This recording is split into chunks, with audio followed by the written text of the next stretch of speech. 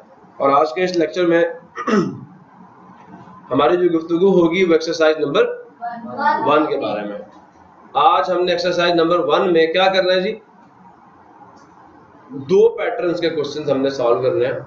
एक पैटर्न क्या है कि हमें 1 आइटम की वैल्यू दे दी जाएगी और मोर आइटम्स, ज्यादा आइटम्स, मल्टीपल आइटम्स की वैल्यू हमसे पूछी जाएगी। समझ आया नहीं है? और दूसरा क्या है, हमें मल्टीपल आइटम्स या एक से ज्यादा आइटम्स की वैल्यू दे दी जाएगी और कहा जाएगा एक की वैल्यू फाइंड करो, एक की प्राइस फाइंड करो। क्लियर हुआ नहीं हुआ? तो late us start the work. ठीक है, क्वेश्चन नंबर 1 क्या है? Question number 1 is the price of 1 geometry box. खरीदते हो नहीं खरीदते? 1 जियोमेट्री बॉक्स की जो कीमत है वो कितनी है जी? 76 रुपीज। तो आपकी जो इक्वेशन है वो यहां से निकलेगी। कहां से? यहां से। 1 जियोमेट्री बॉक्स इस, और इसकी जगह पे क्या आ जाएगा? इक्वल। आगे चलो, और कितनों की फाइंड करनी है? आप सबको मैं प्रीवियस लेक्चर में समझा चुका हूं, दोनों साइडों को 26 से मल्टीप्लाई कर देंगे। क्लियर हुआ? So let us start the work. 1 solution लिखें जी। 1 geometry box is equal to how many rupees? ये इसकी जगह मैंने इक्वल डाला और आगे कितने रुपीज है? 76 रुपीज। तो रुपीज 76। अब हमने करना क्या है, हमसे जो पूछा गया है वो क्या है? 26 ज्योमेट्री बॉक्सेस की हमने वैल्यू फाइंड करनी है। तो हमने क्या करना? मल्टीप्लाइंग बोथ विद, किससे मल्टीप्लाई करना जी? 26 से। क्लियर हो गया? 26 मल्टीप्लाई 1 जियोमेट्री बॉक्स। ठीक है, बेशक यहाँ पे आप प्राइस भी लिख दो तो कोई इशू वाली बात नहीं है, यहाँ पे आप प्राइस डाल सकते हो। चले आगे। So rupees 76 multiplied with 26। अब आप इन दोनों को मल्टीप्लाई करें तो 76 को हम ऊपर लिख लेते हैं, मल्टीप्लाई कर देते हैं 26 से। 6 6 द 36, 6 लगाया, 3 कैरी किया, 6 7 द 42, 42 प्लस 3 कितना हो गया? 45। अब 2 से मल्टीप्लाई करेंगे। 6 2 द 12, 2 लगाया, 1 कैरी किया, और 7 2 द 14 प्लस 1 कितना हो गया? 15। Clear? 6 as it is, 5 plus 2 कितना हो गया? 7, 4 प्लस 5 9, और 1 एज इट इज नीचे हमने उतार दिया। तो रुपीज कितने आ गए? 26 1 द 26 हो जाएगा। 26 जियोमेट्री बॉक्सेस प्राइस बराबर आ जाएगी रुपीज में 1976 rupees. So next question, question number 2।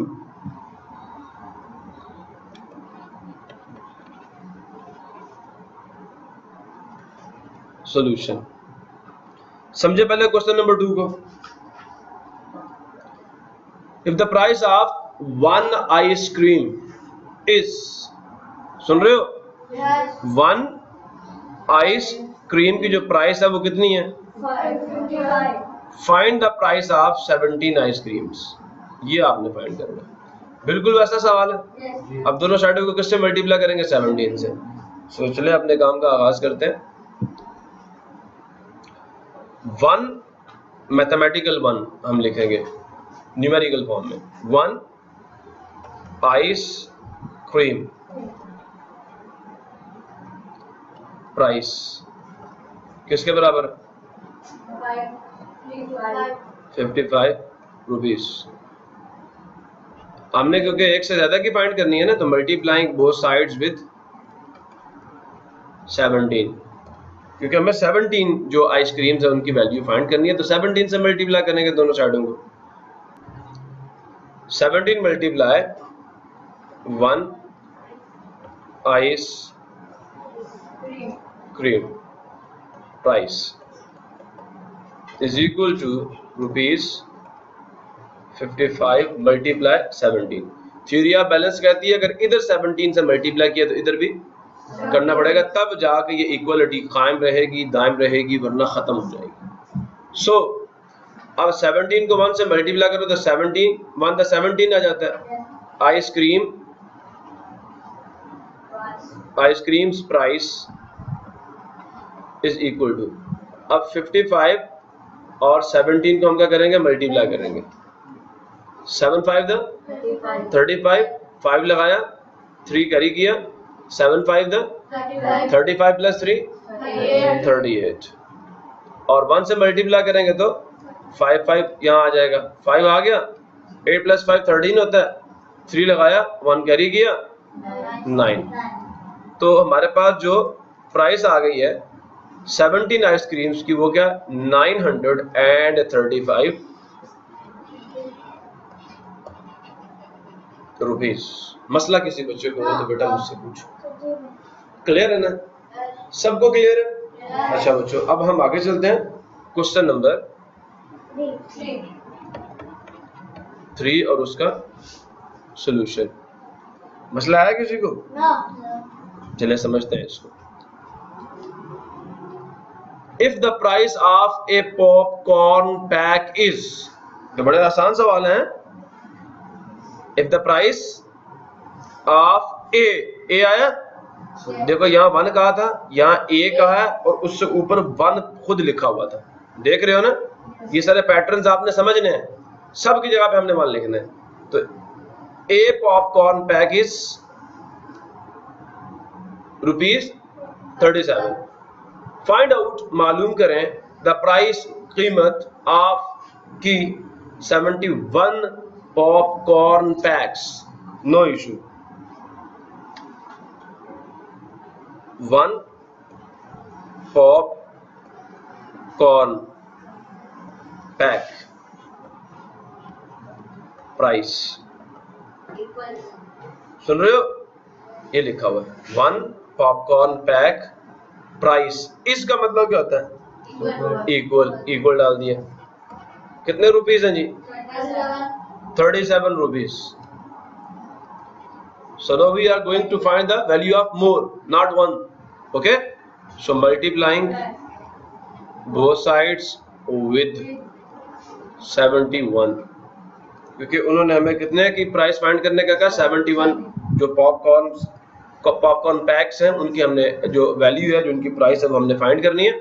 So 71 multiplied with 1 popcorn pack price.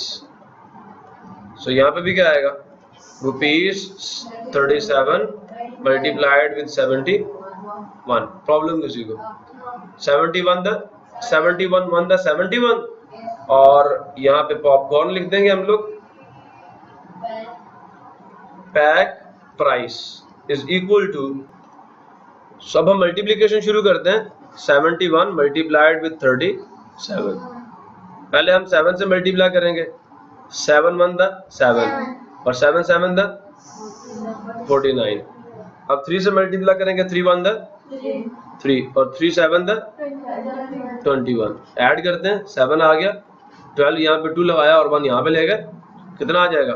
6, और 2 यहाँ पे आ जाएगा। So know the price of 71 popcorn PACS is 2627 rupees. Problem किसी को? क्लियर हो गया? Okay, clear? एक बार फिर सोच लो। सेटिस्फाइड? Very good. इधर देखें आप सारे। चौथा सवाल है, ए बैग सुन रहे हो? ए बैग वेस 21 kilograms। ठीक हो गया।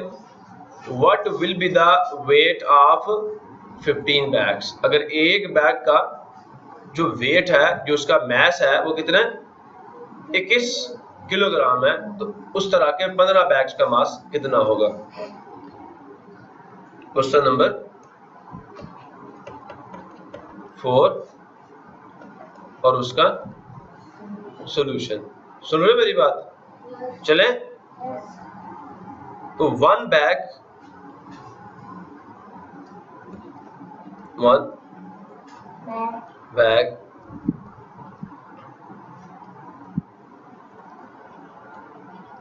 वेट किसके बराबर है?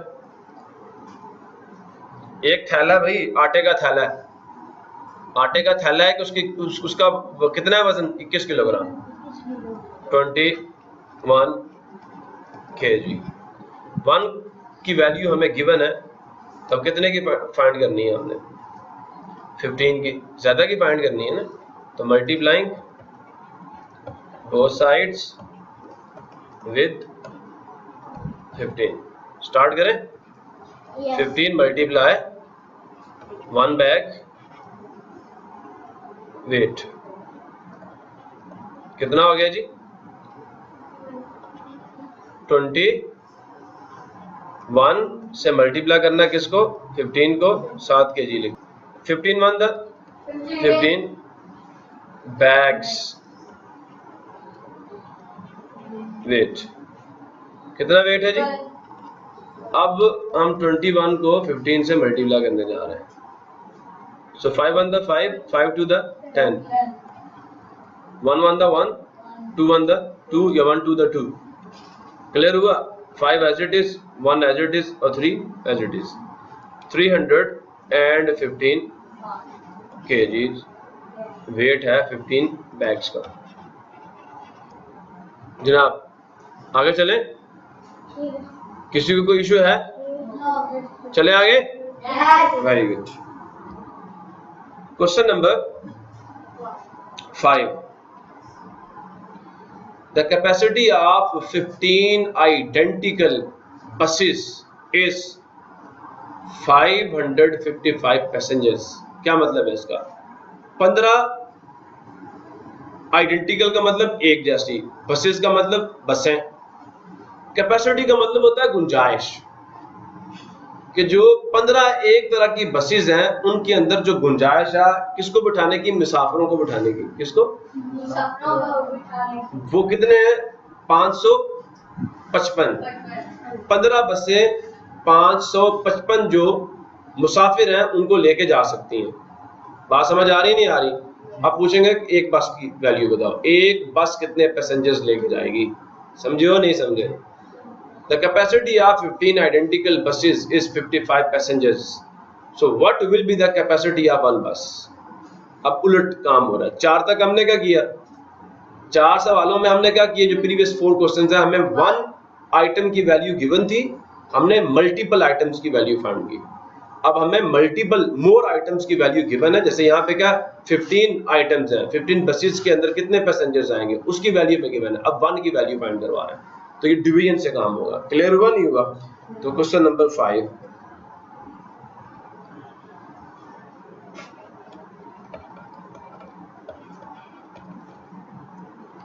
फिफ्टीन बसेस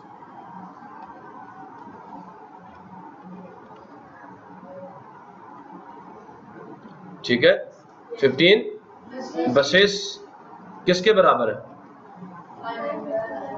555 पैसेंजर्स के।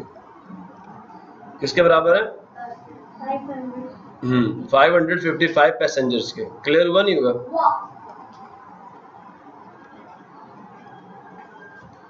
Any problem? अब हमें क्या करना है? 1 बस में कितने पैसेंजर्स हैं वो फाइंड करना है। तो यहाँ 1 लाना है। अब इसको 15 से डिवाइड करेंगे तो 1 आएगा। सुन रहे हो ना? ये खुद किसके टेबल में आता है? 1 के टेबल में आता है, ठीक है। तो 15 के ऊपर ही जाएगा। स्टार्ट करूं आगे? Good. Dividing both sides, problem किसी को? किससे डिवाइड करना है दोनों साइडों को? 15 से। किससे? 15 से। सो गौर से सुने, 15 buses are equal to 555 passengers। इधर भी 15 से डिवाइड करना और इधर भी। ये इधर कटाओ, यहाँ 1 आया, यहाँ 1 आया, तो 1 बस इज इक्वल टू, अब 555 को हमने डिवाइड करना है किससे? 15 से। प्रॉब्लम है किसी को? तो स्टार्ट करते हैं डिवीजन। 15 का टेबल किस किस को आता है जी? 5 आता है? नहीं आता ना। यहाँ 0 लगाएंगे, माइनस करेंगे, 5 नीचे आ जाएगा, ऊपर से 5 नीचे उतारेंगे। अब आता है 55, 15 के टेबल में आता है। ये देखिए, सबको नजर आ रहा है ना? 15 के टेबल में 55 नहीं आता, उसके करीब तरीन कौन सा नंबर आता है? 45। प्रॉब्लम किसी को? आगे चले। सो 15 3 द 45 माइनस किया, 5 में से 5 गया 0, 5 में से 4 गया 1, और ऊपर से ये 5 भी नीचे आ जाएगा। और 105 15 के टेबल में किस पे आ रहा है जी? 7 पे। क्लियर हुआ?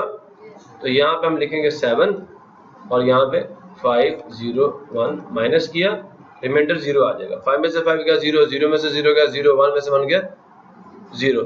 सो देयरफॉर यहाँ हमारे पास जो कैंसिलेशन के बाद चीज बचेगी वो क्या होगा? 37। ये 37। सो 37 पैसेंजर्स।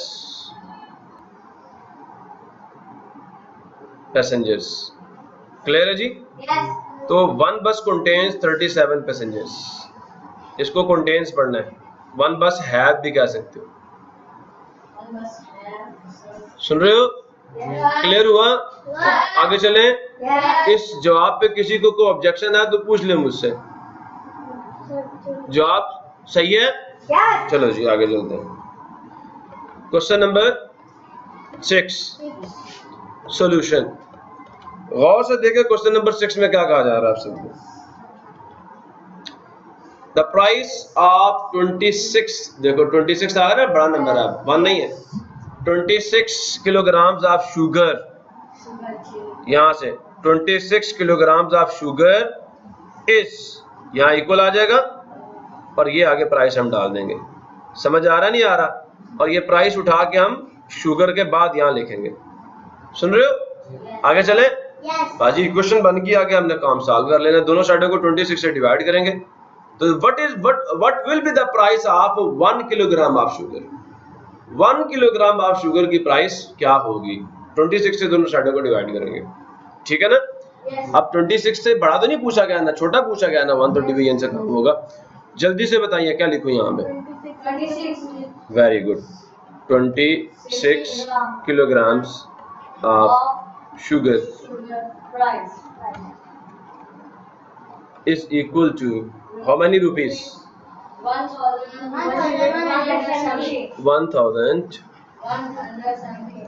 1170 rupees. Problem किसी को?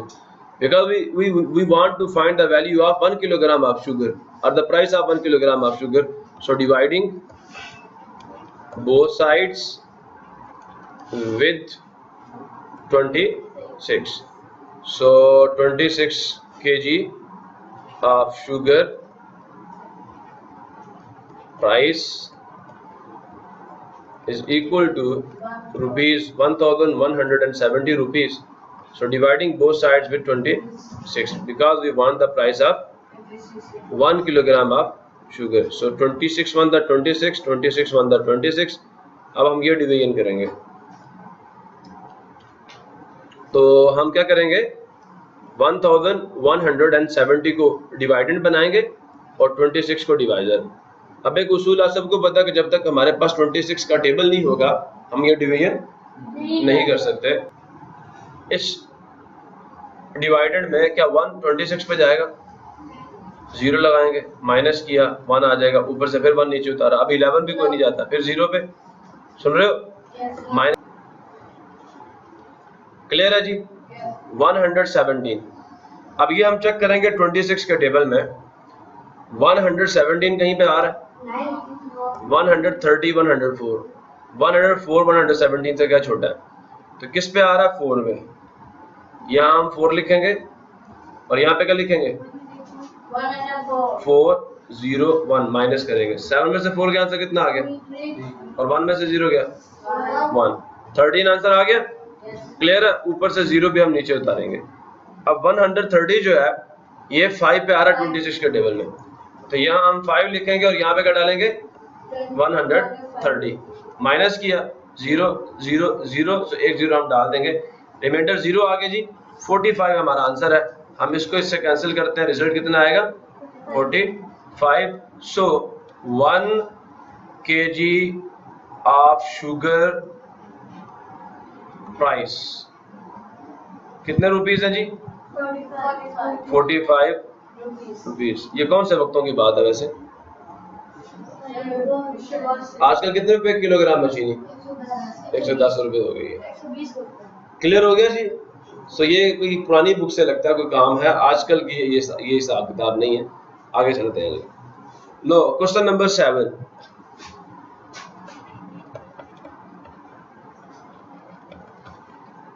क्वेश्चन नंबर 7 में क्या है जी,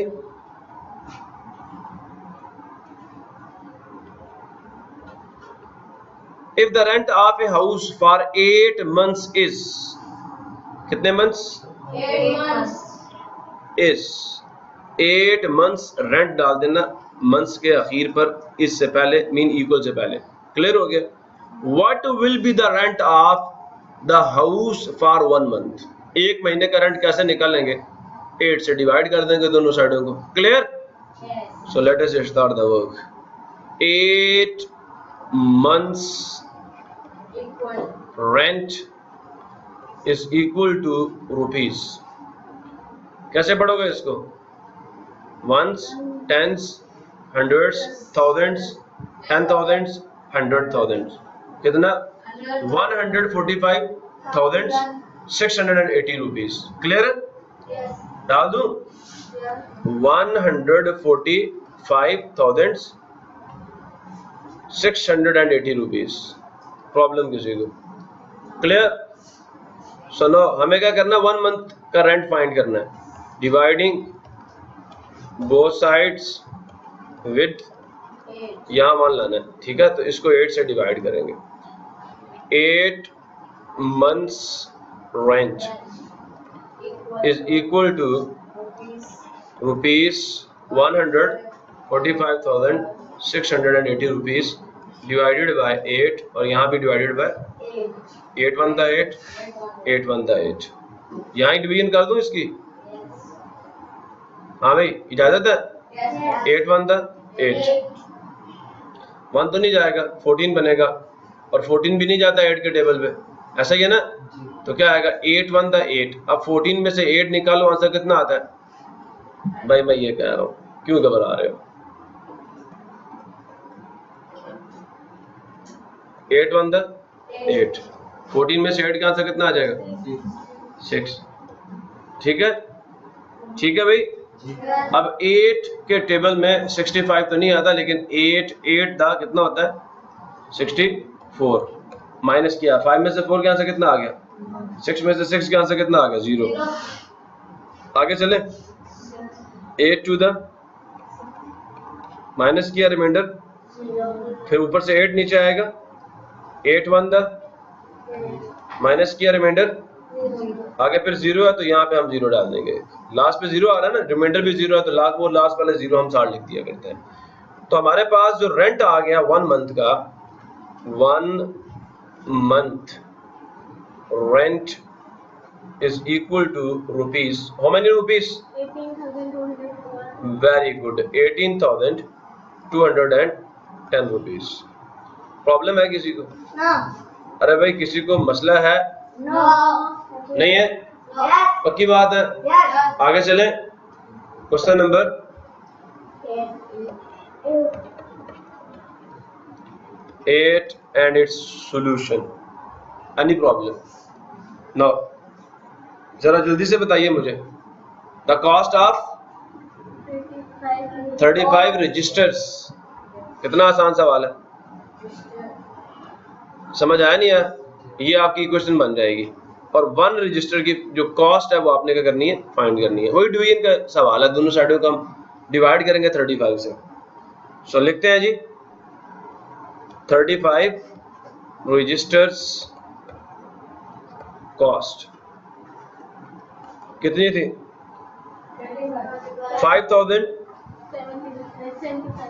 5075 rupees. 5075 rupees. So because we want to find the value of or the price of 1 register, so therefore we will divide the both sides with 35. Dividing both sides with 35. 35 registers cost 5075 rupees. यहाँ पे भी 35 आ जाएगा और यहाँ पे भी 35 से divide करेंगे. ये डिवीजन तो बहुत आसान है और इस डिवीजन को हम परफॉर्म करेंगे. 1 रजिस्टर कॉस्ट. क्लियर हुआ? अब हम 5075 रुपीज को डिवाइडेंड बनाएंगे और 35 से हम डिवाइड करेंगे. प्रॉब्लम. अब ये डिवीजन करने के लिए हमारे पास टेबल होना चाहिए किसका? 35 का. तो 35 के टेबल में 5 तो नहीं आता ना, तो यहाँ पे 0 लग जाएगा.